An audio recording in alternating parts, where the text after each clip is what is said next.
ओम शांति। आज मीठे मीठे श्री बाबा ब्रह्मा के तन द्वारा कहते हैं, मीठे मीठे बच्चे, बाप अब हमें क्या सुनाने आए हैं। बाबा हमें अब नई दुनिया के लिए नया ज्ञान सुनाने आए हैं। बाबा कहते हैं, दुनिया में कई प्रकार के ज्ञान आप सुनते होंगे, आपने सुने भी होंगे, लेकिन ये नया ज्ञान परमात्मा ब्रह्मा के तन में आकर सुना रहे हैं, क्योंकि अब नई दैवी राजधानी स्थापन करनी है। अभी हम आत्माएं अपनी दैवी राजधानी स्थापन कर रहे हैं। राजधानी में राजाएं, प्रजा, दासदासी सब होता है ना। इसलिए बाबा हमें ज्ञान सुना के, पढ़ाई पढ़ाकर ज्ञान भी सुना रहे हैं। फिर बाबा कहते हैं, ये तुम्हारी स्टडी भी है। जो मैं सुनाता हूँ, जितना तुम धारण करके अपने जीवन में प्रैक्टिकल चेंज लाओगे, उस अनुसार तुम्हें मार्क्स मिलेंगे और उस अनुसार उस दैवी राजधानी में हमें पद मिलेगा। अब जो जास्ती पुरुषार्थ करेगा, मेहनत करेगा, तो उसको जास्ती प्राइज भी मिलेगी। तो ये तो कॉमन कायदा है ना, दुनिया में भी ऐसा होता है। बाबा कहते हैं, हर 5000 साल में एक बार मुझे भी आकर टीचर भी बनना पड़ता है। मैं तुम आत्माओं का बाप तो हूँ ही सही, लेकिन मुझे टीचर बन के तुम्हें पढ़ाकर फिर तुम्हारा एग्जाम भी लेना होता है। फिर जो मार्क्स आएंगे उस अनुसार तुम्हें नई दुनिया में जाना है। इस बाबा कहते हैं, मैं दैवी बगीचा भी स्थापन कर रहा हूँ, या बगीचा कहो या राजधानी कहो। इस समय कलयुगी बगीचा था, अभी क्या है, कांटों का जंगल। कलयुगी बगीचे को कहते हैं कांटों का जंगल, और सत्युगी दैवी बगीचे को फूलों का बगीचा कहते हैं। बाबा कहते हैं, कोई बहुत फल देने वाला झाड़ होता है, कोई कम फल देने वाला, कोई कम रस वाला आम होता है, कोई ज्यादा रस वाला आम होता है। फूलों की भी वैरायटी होती है, तो फल फ्रूट्स की भी वैरायटी होती है। ऐसे कई कई बच्चे तो बहुत अच्छे अच्छे मेहनत करके अच्छा फल देते हैं, अच्छा अपने में परिवर्तन अच्छा लाते हैं, क्योंकि यहाँ ये प्रैक्टिकल ज्ञान है। दुनिया में जो ज्ञान है वो थ्योरेटिकल है। कोई ना कोई आपको पढ़ के सुनाएगा, आपसे ये नहीं पूछेगा कि कितना धारण किया। आप रोज रोज सत्संग सुनते हो, रोज रोज ज्ञान सुनते हो, आप में कितना परिवर्तन आया, कितना आपने औरों को सुनाया, कितना आप में आप इसका अभ्यास करते हैं प्रैक्टिकल लाइफ में। ये सब और जगह नहीं पूछ सकता था, वो प्रैक्टिकल थ्योरेटिकल है। और ये बाबा का ज्ञान प्रैक्टिकल ज्ञान है। यहाँ पे बाबा सिर्फ ज्ञान नहीं सुनाते, पढ़ाई नहीं पढ़ाते, बाबा हमसे चार्ट भी लेते हैं। बाबा कहते हैं, जो बच्चे अच्छी मेहनत करके चलते हैं, बाबा उनका रफ चार्ट रोज देखते हैं। आपको पता हो ना हो, लेकिन बाबा देखते हैं मेरा कौन कौन सा बच्चा। एक बार बाबा कह दिया, अगर एक बार समझ लिया कि हाँ ये मुझे आत्मा का बाप है और यही मुझे वर्षा देने आए हैं, एक बार ये समझ लिया और हम ज्ञान सुन रहे हैं, तो बाबा हमारा चार्ट देखते हैं। क्योंकि बाबा को तो नई दुनिया में हमें पोजीशंस फिक्स करनी है ना। हम भले ही ध्यान न दें, लेकिन बाबा को तो सत्य त्रेता की आत्माओं को फिक्स, उनकी पोस्ट को फिक्स करना है। तो बाबा को तो सब देखना पड़ेगा ना भाई, कौन कौन से बच्चे को क्या क्या वर्षा देना है, कितना कौन सी पोस्ट देनी है। इसलिए बाबा हमारा चार्ट रोज देखते हैं। बाबा हमें भी कहते हैं, बच्चे तुम अपना चार्ट रोज देखोगे तो हमारे में परिवर्तन आएगा, नहीं तो सुन के अच्छा अच्छा बोल के खत्म कर दोगे तो फिर फायदा नहीं है ना। अब बाबा कहते हैं, अच्छा रस देने वाला फल बनो। फल देने, बाबा कहते हैं, अब दैवी झाड़ की स्थापना हो रही है, अथवा फूलों के बगीचों की स्थापना हो रही है। 5000 साल पहले भी मैंने ये बगीचा स्थापन किया था। आहिस्ते आहिस्ते मीठे मीठे खुशबूदार बच्चे बन रहे हैं। नंबरवार पुरुषार्थ अनुसार सब वैरायटी है ना। बाप के पास भी आते हैं, जब हम बाबा से मिलन मनाते हैं जैसे लोग पहले तो बाबा मधुबन में होते थे तो हम बाबा हमारा देखते थे, लेकिन अभी भी बाबा व्यक्त में तो है ना। तो बाबा अभी भी, हम चाहे बाबा को याद कैसे भी याद कर रहे, जब हम याद करते हैं तो बाबा हमारा मुखड़ा अर्थात आत्मा की स्टेज देखते हैं, कितना परिवर्तन आया है। बाबा हमको स्वर्ग का मालिक बनाते हैं। बच्चों में ये निश्चय जरूर होना चाहिए कि अब हम स्वर्ग में जाने के लिए पढ़ाई पढ़ रहे हैं। स्वर्ग में भी हर एक कहेगा ना भाई, वहां पे सिर्फ महाराजा महारानी मालिक नहीं कहलाएंगे, सब कहेंगे हमारा भारत। अभी भी कहते हैं ना हमारा भारत, तो सब जैसे मालिक ही हो गए ना। तो हद के मालिक बनने में दुख है। अभी के अगर हम हद का मालिक बनेंगे, चाहे घर का चाहे अपने शरीर का ही, बाबा तो कहते ना देह देह के संबंध पदार्थ वस्तु सब कुछ मुझे दे दो, तो अपने देह का मालिक भी नहीं बनना है। देह भी हमने बाबा को दे दी ना। देह देह के संबंध पर जो कुछ भी बात होती है सिर्फ बाबा को बोलना चाहिए। अब के मालिक बने में दुख है। ये खेल बना हुआ है दुख सुख का, और खास भारतवासियों के लिए ही दुख सुख का खेल है, क्योंकि बाकी धर्म तो आते ही द्वापर में है। उन्होंने वैसा सुख तो देखा नहीं है जैसे हमने देखा है। खास भारतवासियों ने, आदि सनातन देवी देवता धर्म वाले कस्मों ने। इसीलिए खेल खासकर तुम बच्चों के लिए ही बना है। बच्चों को बाबा कहते हैं बच्चे तुम पहले पहले अपना पुरुषार्थ करके लायक बन जाओ और ट्रस्टी होके सब कुछ संभालो, तो बाप भी मदद करेगा।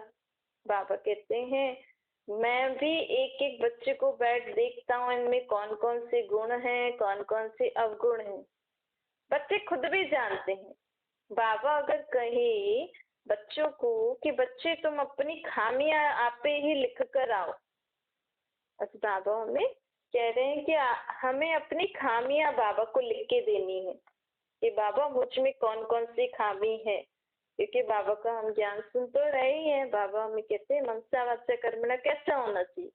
अगर वैसा नहीं है तो क्या क्या हमारे में खामियां हैं वो सब बाबा को लिख के देनी है। क्या मन में भी बोल सकते हैं, लिख के देंगे तो ज्यादा क्लियर होता है। बाबा कहते हैं बच्चे लिख के देना बाबा मुझ में ये खामी है। कोई ना कोई खामी तो होती है, क्योंकि अभी तक सब संपूर्ण तो बने नहीं है। बनना तो है, कल्प कल्प बने हो, इसमें कोई संशय नहीं है। परंतु इस समय हमें रोज, तो बाबा आज बोल रहे वैसे हमें रोज रात को हमें चेक करके अपनी कमी कमजोरियां हमें बाबा को बतानी ही है। और मुझ में क्या इम्प्रूवमेंट आया है बाबा के ज्ञान के बाद, बाबा को याद करने के बाद, ये भी चेक करना है। तो कितना इंक्रीमेंट है और कितना करना है, दोनों चेक करेंगे तो फिर नेक्स्ट डे हम अच्छा पुरुषार्थ कर सकेंगे। तो मुख्य खामी ही होती है देह अभिमान के कारण। ये देह अभिमान बहुत हैरान करता है। देह अभिमान के कारण हमारी अवस्था आगे बढ़ती ही नहीं। इसीलिए बाबा कहते हैं देह अभिमान को छोड़ो। ये देह जो विकारों वाली है का अभिमान क्या करना। बाबा कहते क्यों ना आप अपने आत्म अभिमानी स्थिति में रहो।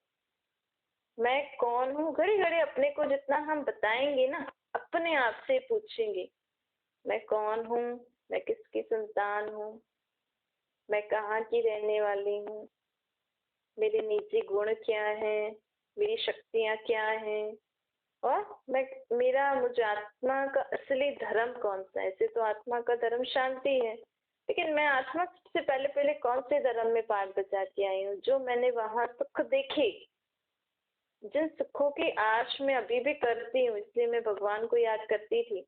अब बाबा मुझे वही सुख देने आए हैं, वैसा ही बनाने आए हैं। जब हम ये ज्ञान के चिंतन में घड़ी घड़ी अंदर ही अंदर करेंगे इस ज्ञान का चिंतन, तो हमारा देह का अभिमान आप ही छूट जाएगा। देह का अभिमान मतलब देह के बारे में सोचना, देहिक संबंधियों के बारे में सोचना, देह की चीजों के बारे में ही सारा दिन सोचना। काम निकालना है, सबसे काम करना है, देह को भी खिलाना पिलाना, थोड़ा सा तैयार आदि करना है, साफ सुथरा रखना है, एरिया के संबंधियों से भी हमें तोड़ निभाना है, घर का काम भी करना है, लेकिन स्मृति में रहे कि मैं आत्मा और शरीर से कर रही हूँ। तो जब मैं आत्मा और शरीर से कर रही हूँ तो मेरा हर कर्म कैसे होगा? बाबा की श्रीमत अनुसार। क्योंकि अभी तक तो हम देह समझ बैठे थे, तो मैं फलाने की बेटी हूँ, फलाने के बेटा हूँ, फलाने की बहू हूँ, जो भी है, फलाने की माँ हूँ। तो जब ये आ जाता है तो फिर अहंकार किसी न किसी रूप में आ जाता है। समझो आपके बच्चे ज्यादा पढ़ते हैं तो मेरे बच्चे हैं ना, देखो कितने होशियार है, मेरा घर कितना बड़ा है, और यही हम आत्मा सोच के देखें कि भले मैं आत्मा शरीर से उनके माँ का पाठ बजा रही हूँ, लेकिन ये आत्माएं अच्छा पढ़ती हैं, ये बाबा के बच्चे अच्छा पढ़ते हैं, ये बाबा का घर बहुत अच्छा है। अगर हम आत्मिक स्वरूप में रहेंगे तो ऑटोमेटिकली बाबा आ जाता है। और जब हम बॉडी कॉन्शियस में होके बोलते हैं ना, तो सूक्ष्म से सूक्ष्म अहंकार जरूर आता है। तो देह भान और देह अभिमान से, पापा कहते देह भान में तो आना पड़ेगा, सत्संग में भी हमें देह भान में तो आते हैं, क्योंकि देह भान में नहीं आएंगे तो कर्म कैसे करेंगे, देह को खिलाएंगे पिलाएंगे कैसे, लेकिन अभिमान नहीं होना चाहिए। उसके लिए हमें आत्मिक स्थिति में स्थित होकर हर कर्म करेंगे ना, तो हम देह भान में आते हुए भी देह अभिमान से दूर रहेंगे, और आत्मा की स्मृति में रहे तो आत्मा का एक संबंधी परमात्मा तो ऑटोमेटिकली याद आ जाएगा। सोचो मैं आत्मा हूँ, ये स्मृति में रखने से बाबा की याद आएगी। बाबा की याद से क्या क्या फायदा है? हमारा विक्रम विनाश होगा, हमारे में दैवी गुणों की धारणा होगी, हमारे जीवन में आने वाली जो भी परिस्थितियां अगर कोई ऐसी आने वाली है उसके लिए बाबा की मदद पहले से ही मिल जाएगी। बाबा को याद करने से हमें बहुत फायदे हैं। हमारा घर का, अपने को आत्मा समझेंगे तो बाबा की याद आएगी, इससे हमारे घर का वायुमंडल भी बहुत अच्छा रहता है, स्ट्रॉन्ग रहता है। तो बाबा कहते हैं इसलिए मैं आत्मा हूँ, ये समझने से और फिर बाबा की याद आने से बहुत फायदे हैं। तो क्यों ना फायदे वाली चीज करें। मैं अपने को देह समझ के काम करूंगी तो पहले पहले तो देह अभिमान आ जाएगा, फिर काम क्रोध लोभ मोह अहंकार सब आ जाएंगे। तो इसका अभ्यास करना है, दैवी गुणों की धारणा भी यहाँ ही करनी है। कर्मातीत अवस्था तो सबके अंत में आएगी। कर्मातीत अवस्था, बाबा कहते कर्मातीत अवस्था वाली जो आत्मा होगी ना, मतलब जिसकी कर्मातीत अवस्था होगी, वो जैसे तो जीते जी मरा हुआ है, क्योंकि कर्मातीत स्थिति वाली आत्मा निंदा स्तुति मान अपमान ठंडी गर्मी सबसे परे रहती है, उसको कुछ असर ही नहीं होता है। जैसे डेड बॉडी होती है, बॉडी हमारे पास में है, उस बॉडी को ठंड गर्मी लगेगी, उस बॉडी को कोई कुछ चीज लग गई तो वो चिरपुर करेगी, उसको भूख प्यास लगेगी, कुछ नहीं होगा ना उसका। जैसे जब हम आत्माओं की कर्मातीत अवस्था होगी ना, तो हम आत्मा इस देह में रहते हुए भी जैसे तो डिटैच होंगे। हमें ठंडी गर्मी भूख प्यास निंदा स्तुति मान अपमान शोर, कई बार शोर से भी लोगों को प्रॉब्लम हो जाती है। कितना भी लोग शोर करेंगे क्योंकि अंत में तो आएगा सब शोर वो, लेकिन हम आत्माएं सिर्फ बाप की याद में रहेंगे और हमें कोई भी सद्बुद्ध नहीं रहेगी। तो उस कर्मातीत स्थिति में पहुंचने के लिए हमें अभी से ही देह से न्यारी में आत्माओं ये अभ्यास करना है।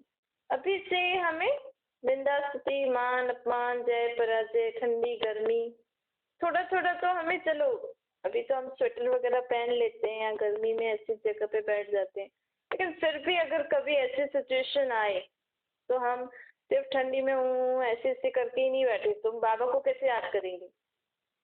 और ज्यादा गर्मी लगेगी तो फिर अरे गर्मी लग रही है इतनी, तो हम बाबा को याद ही नहीं कर सकेंगे। तो ये हो गया बॉडी कॉन्शियस।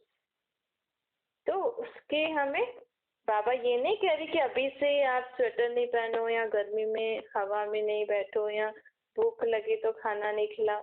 मतलब बाबा हमें एग्जाम्पल, ये हमें ऐसे सिचुएशंस के लिए भी हमें रेडी रहना है कि हम अपनी आत्मिक स्टेज में टिक कर बाबा को याद कर सकें, क्योंकि अंत समय तो सब आना ही है ना।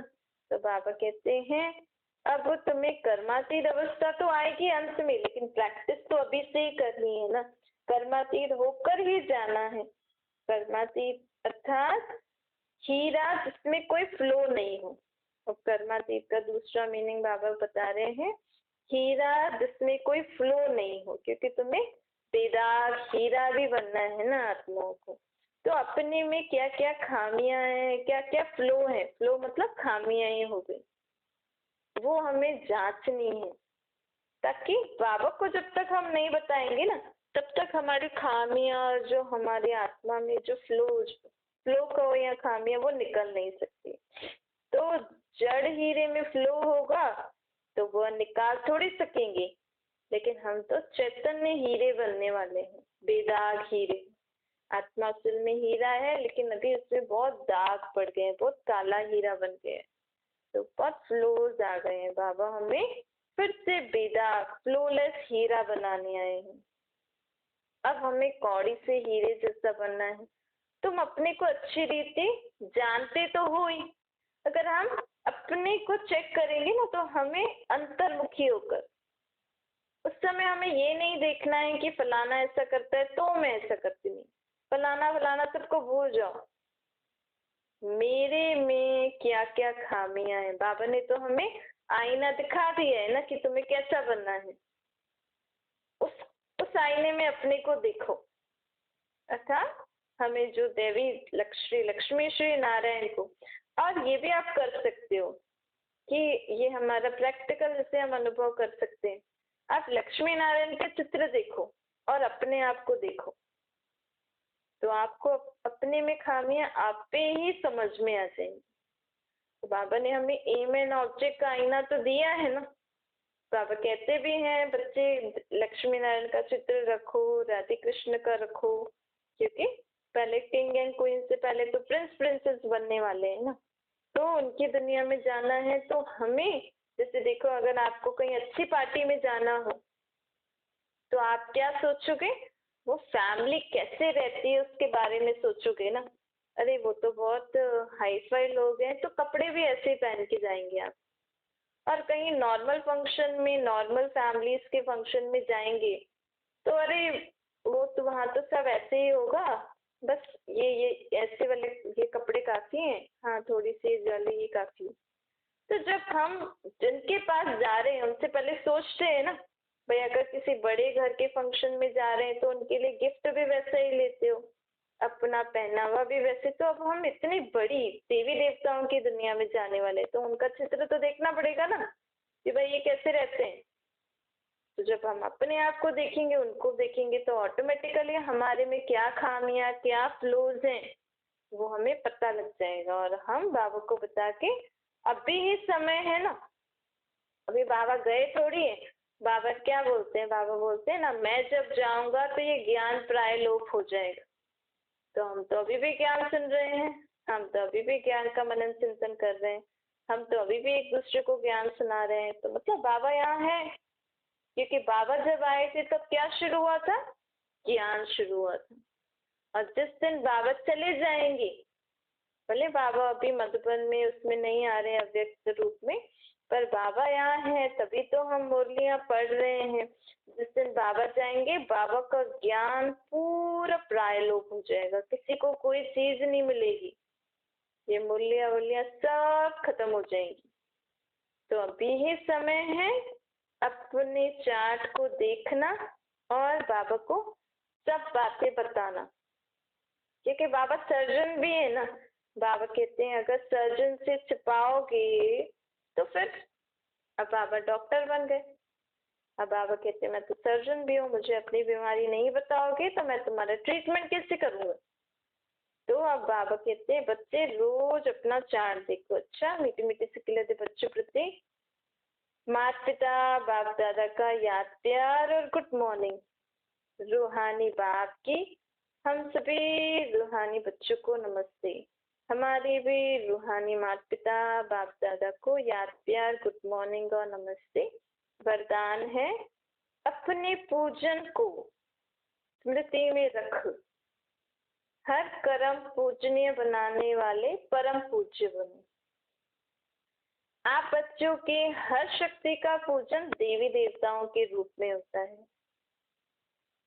सूर्य देवता, वायु देवता, पृथ्वी देवी, ऐसे जो भी अलग अलग दुनिया में रूप बना के पूजते हैं ना, तो बाबा आज हमें बता रहे हैं निर्भयता की शक्ति का पूजन काली देवी के रूप में होता है। तो अभी जो हम बाबा से निर्भय बनने की शक्ति ले रहे हैं, तो इस निर्भय बने का रूप उन्होंने भक्ति मार्ग में क्या रूप बनाया है? काली का। तो असल में हमें लोग तो काली, भक्त लोग तो काली को पूज रहे हैं, पर अभी बाबा हमें क्या कह रहे हैं कि आपको अपने को आत्मा समझ के मुझसे निर्भयता की शक्ति लेनी है। ये निर्भयता की शक्ति का रूप ही काली है, काली देवी। ऐसे ही सामना करने की शक्ति का पूजन क्या है? दुर्गा का रूप।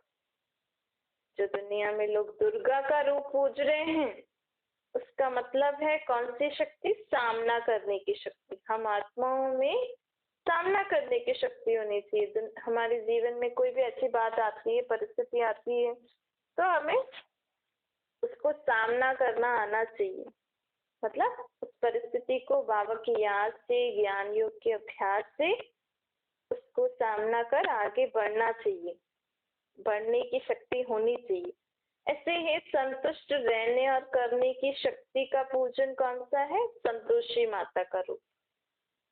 तो अगर हमें परमात्मा बाबा से अगर हमने संतुष्ट रहने और करने की शक्ति अपने अंदर पूरी रीति धारण कर ली है, तो इसी शक्ति का संतोषी देवी, आपका संतोषी देवी का रूप का पूजन हो रहा है। बाबा कहते हैं ऐसे वायु समान हल्के बनने की शक्ति का पूजन है पवन पुत्र हनुमान। पवन पुत्र के रूप में आपको पूज रहे हैं, वायु समान हल्का। तो हर परिस्थिति कोई भी आए, हमें एकदम हल्का बन के उसको पार करना है। कैसे? बाबा से शक्तियां लेकर। तो जो भी स्थूल रीति में पिक्चर्स, मूर्तियां बना के पूज रही है, असल में क्या है?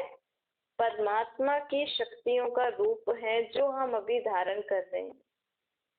तो बाबा कहते हैं ऐसे ही पृथ्वी देवी की भी पूजा करते हैं। पृथ्वी देवी अर्थात सहन शक्ति। तो सूर्य देवता अर्थात सूर्य जैसे हमारे में क्या होना चाहिए? ज्ञान सूर्य प्रकट है। हमें भी ज्ञान सूर्य समान बनना है, ताकि हम सभी को ज्ञान की रोशनी दे सकें।